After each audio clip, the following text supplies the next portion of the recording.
का रुख करते हैं। कोलकाता के लॉ कॉलेज में एक छात्रा से गैंगरेप और इस गैंगरेप के मुद्दे को लेकर अब सियासत गर्मा रही है। सियासी घमासान इस मुद्दे को लेकर छिड़ा हुआ है। RG Kar college, medical college RG Kar Kolkata का, आपको याद होगा वहां पर भी एक छात्रा के साथ रेप और बाद में उसकी हत्या का मामला सामने आया था और अभी उस वारदात को 1 साल भी नहीं गुजरा कि अब लॉ कॉलेज में ये घटना हुई है। बंगाल को शर्मसार कर दिया है इस वारदात ने। और उससे भी शर्मनाक बात तो ये है कि बंगाल में जो सत्ताधारी दल के नेता हैं वो जो प्रतिक्रिया गैंगरेप की घटना को लेकर दे रहे हैं वो वाकई में शर्मनाक है। मुख्य आरोपी को लेकर टीएमसी पहले से ही बीजेपी के निशाने पर है। अब टीएमसी नेता मदन मित्रा, कल्याण बनर्जी, इनके जो बयान सामने आए हैं टीएमसी के लिए नई मुसीबत खड़ी कर गए हैं।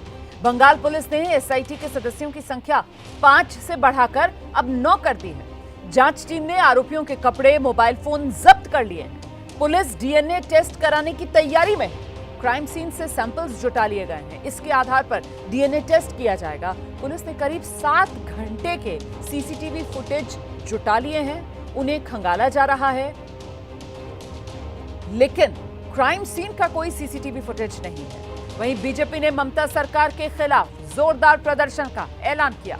हालांकि रेप केस में एसआईटी की जांच चल रही है। मामले में 4 आरोपी गिरफ्तार कर लिए गए हैं।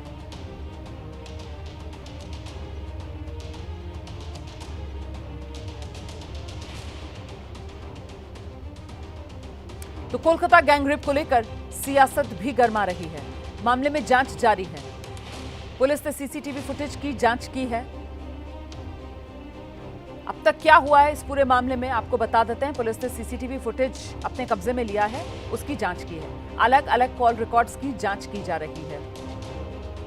इसके अलावा सभी साक्ष्य लड़की के बयान से ही मिल गए और अब जैसे जैसे पुलिस सबूत जुटा रही है तो वो जो पीड़िता का बयान है उसी को और मजबूती मिल रही है।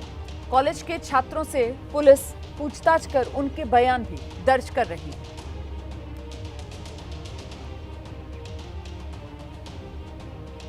आइए आपको बंगाल कोलकाता लेकर चलेंगे। हमारे सहयोगी आरित्रिक भट्टाचार्य इस वक्त मौजूद हैं और जरा आरित्रिक से ही जानते हैं। आरित्रिक, जरा विस्तार से बताइए पहले तो ये कि इस पूरे मामले में जांच कहां तक पहुंची है।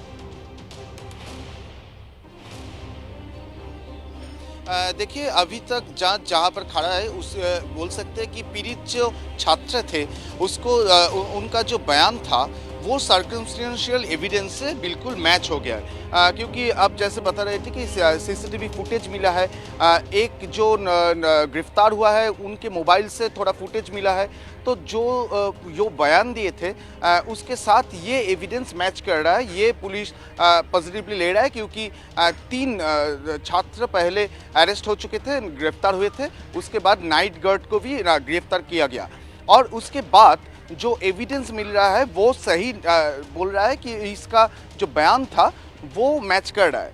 उसके बाद जो हो रहा है कि अभी वो बता रहा है स्कूल कॉलेज से ये पता चल रहा है कि उस दिन 17 स्टूडेंट्स कॉलेज में थे और आए थे, निकल गए थे। वो 17 स्टूडेंट्स को भी जांच कर रहे हैं पुलिस। उस सबकी बयान रिकॉर्ड करने की फैसला किया गया है, वो भी आज से शुरू हो जाएगा। उसके बाद जो हो रहा है डीएनए टेस्ट भी हो सकता है क्योंकि जो पीड़ित छात्र उसका जो बयान है वो जो बोल रहे थे उसके साथ जो उसका मेडिकल टेस्ट है वो भी मैच कर रहा है और उसका डीएनए सैंपल लिया गया है, वो भी भेज दिया जाएगा डीएनए टेस्ट के लिए।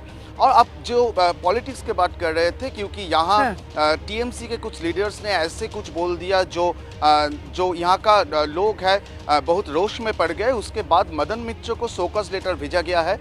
3 दिन के अंदर उसको जवाब देना पड़ेगा और उसके साथ साथ आज बीजेपी का एक फैक्ट फाइंडिंग टीम कलकत्ता आने वाला है। वो वहाँ जाएंगे, वहाँ का जांच करेंगे। अगर हो सके तो वो कलकत्ता के पुलिस कमिश्नर से भी मिलेंगे और उसके बाद जेपी नड्डा को वो रिपोर्ट भेजेंगे। अभी तक यही अपडेट है यहाँ से।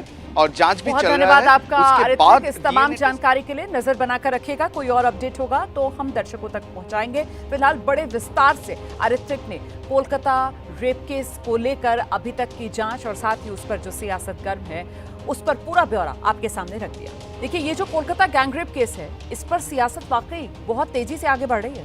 दिल्ली से बीजेपी की जांच समिति कोलकाता रवाना हो गई है। पूर्व मंत्री सतपाल सिंह की अगुवाई में ये जांच टीम रवाना हुई है। आप देख रहे हैं सतपाल सिंह को। सतपाल सिंह ने ममता सरकार पर निशाना साधा है। वो कह रहे हैं कि पश्चिम बंगाल में महिलाएं सुरक्षित नहीं है, टीएमसी इस मुद्दे पर राजनीति कर रही है। ये बीजेपी की तरफ से आरोप लगाए गए हैं। बेटी जो है, कलकत्ता की बेटी हो या वेस्ट बंगाल के उत्सव की बेटी है, इसके ऊपर राजनीति करना ठीक नहीं है। ये उनके माइंडसेट को दर्शाता है। तो वहाँ कॉलेज के अंदर किस प्रकार का सिक्योरिटी का इंतजाम था, किस प्रकार से बाहर के लोग एक्सेस कंट्रोल नहीं था, किसी गार्ड के रूप में ले जाकर के इस प्रकार का दुष्कर्म किया जाता है, इससे बड़ी दुर्भाग्य की बात और क्या हो सकती है। तो वहीं हम लोगों से बात करेंगे, जितने भी स्टेक होल्डर्स हैं, पुलिस ने क्या किया है, कॉलेज में क्या सुरक्षा व्यवस्था थी, और जो पीड़िता है उसके परिजनों से मिलने की हम कोशिश करेंगे। फैक्चुअल जांच होगी कि एक व्यक्ति जिसके ऊपर इतना सब पहले से वो आपराधिक घटनाओं में सम्मिलित रहा है, और ऐसे में उसको इतने लंबे समय तक कैसे उस यूनिवर्सिटी कॉलेज में जाने दिया, और क्या कुछ रहा। और इसमें जो सबसे बड़ी बात है वो यही है कि एक पश्चिम बंगाल में महिला मुख्यमंत्री है और बार बार इस तरीके की भयानक घटनाएं वहाँ घट रही हैं। तो इन्हीं सब विषयों को लेकर हमारी पूरी टीम जो है वो जा रही है। लॉ कॉलेज में कानून की छात्रा से गैंगरेप हुआ, लेकिन बेहद अफसोस कि इस पर राजनीति हो रही है। पक्ष और विपक्ष तो छोड़ दीजिए, आप सत्ताधारी टीएमसी के नेता ही खुल्लम खुल्ला आपस में लड़ रहे हैं। ऐसे में सवाल ये कि कोलकाता की पीड़ित को इंसाफ कौन दिलाएगा। सवाल ये भी कि ऐसी वारदात कुछ दिन के लिए सियासी हो हल्ले के बाद चर्चाओं से दूर हो जाएगी, या फिर बेटियों की सुरक्षा पर कोई ठोस कदम लिया जाएगा। कानून का राज और जीरो टॉलरेंस जैसे शब्दों से सिर्फ जुबानी जमा खर्च होता रहेगा, या फिर वाकई में बेटियों की सुरक्षा की गारंटी हमें आपको कभी मिल पाएगी।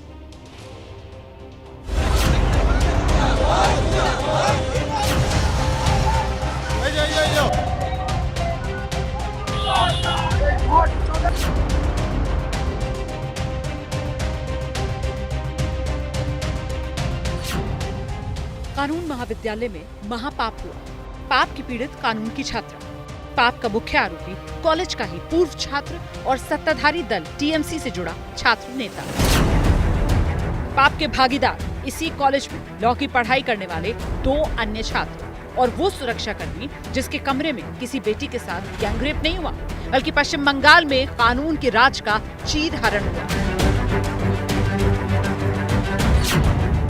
गैंगरेप जैसी घिनौनी वारदात के मुख्य आरोपी मनोजीत मिश्रा की कोलकाता के इस कॉलेज में कैसी तूती बोलती थी, इसका सबूत दीवारों पर लिखा ये इश्तेहार है। यकीन मानिए, दीवार पर लिखी ये इबारत इस कुंठित शख्स के आत्म प्रचार की बानगी से ज्यादा कुछ भी नहीं, क्योंकि अपने जुर्म से वकील, छात्र नेता और लॉ कॉलेज के इस अस्थायी कर्मचारी ने साबित कर दिया कि ऐसे हैवान के लिए किसी इंसान के दिल में सिर्फ दहशत और नफरत ही हो सकती है। ऐसे में गुनहगारों को सजा दिलाने के लिए तफ्तीश जारी है। एसआईटी में अब सदस्यों की संख्या 5 से बढ़ाकर 9 कर दी गई है। सूत्रों के मुताबिक पुलिस को करीब 7.5 घंटे के सीसीटीवी फुटेज मिल गया है, जिसमें सारे आरोपियों के घटनास्थल पर मौजूदगी के सबूत दर्ज हैं। इतना ही नहीं, सीसीटीवी फुटेज से पीड़ित के बयान पर भी मुहर लगी है। शुरुआती मेडिकल रिपोर्ट भी पीड़ित के साथ दरिंदगी को बयां करती है। शनिवार को ही क्राइम सीन रिक्रिएट हो चुका है। मुख्य आरोपी मनोजीत मिश्रा, उसके साथी ज़ेब अहमद और प्रमिल मुखर्जी के अलावा सुरक्षा गार्ड पिनाकी बनर्जी भी सलाखों के पीछे है। सुरक्षा गार्ड भी तो टीएमसी का आदमी है। कोई एग्जाम देकर नौकरी मिला? यहाँ पूरा स्टेट में पिछले 14 साल में कोई परमानेंट नौकरी नहीं हुआ, सब कॉन्ट्रेक्चुअल कैजुअल एम्प्लॉय किया। कोलकाता के लॉ कॉलेज में हुए गुनाह पर देश में गुस्सा है। पश्चिम बंगाल की मुख्यमंत्री और गृह मंत्री ममता बनर्जी के राज में कानून व्यवस्था कटघरे में। ऐसे में मुख्य विपक्षी बीजेपी ही नहीं, कांग्रेस और वामपंथी दल भी सड़क पर उतरकर सरकार की मुखिया से इस्तीफा मांग रहे हैं।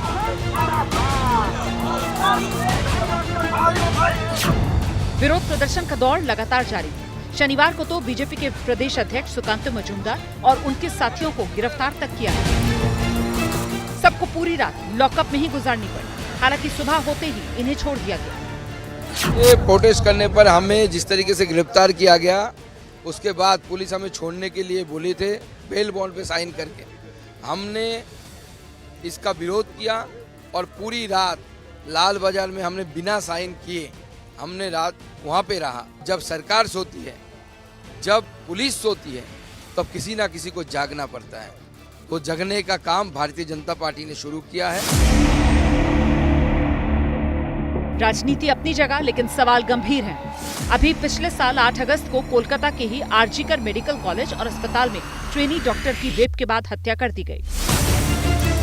और अब 25 जून को साउथ कोलकाता लॉ कॉलेज में कानून की छात्रा से गैंगरेप की वारदात अंजाम दी गई। ऊपर से टीएमसी के ही मदन मित्रा और कल्याण बनर्जी जैसे बड़े नेता हल्के बयान देकर गैर संजीदगी का इजहार कर रहे हैं।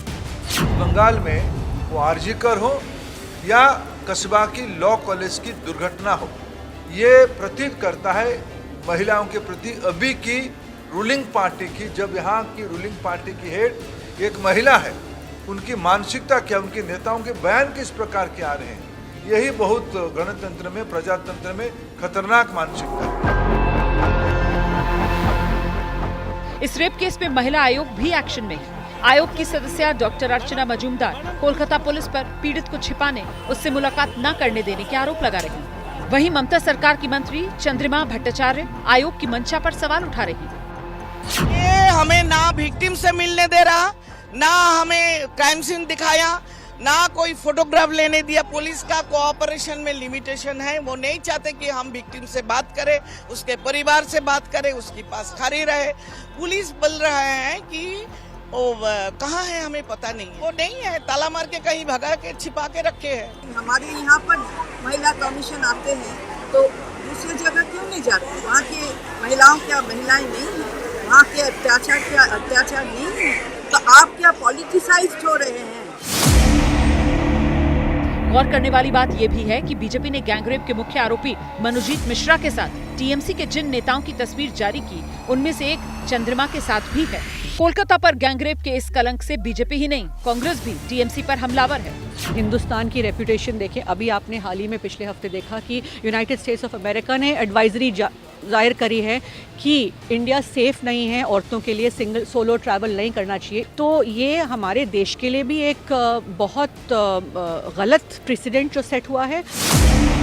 एनसीआरबी की 2022 की रिपोर्ट के मुताबिक भारत में हर दिन रेप की 86 घटनाएं दर्ज की गई, जबकि पश्चिम बंगाल में रोजाना रेप की 3 घटनाएं पुलिस रिकॉर्ड में आई।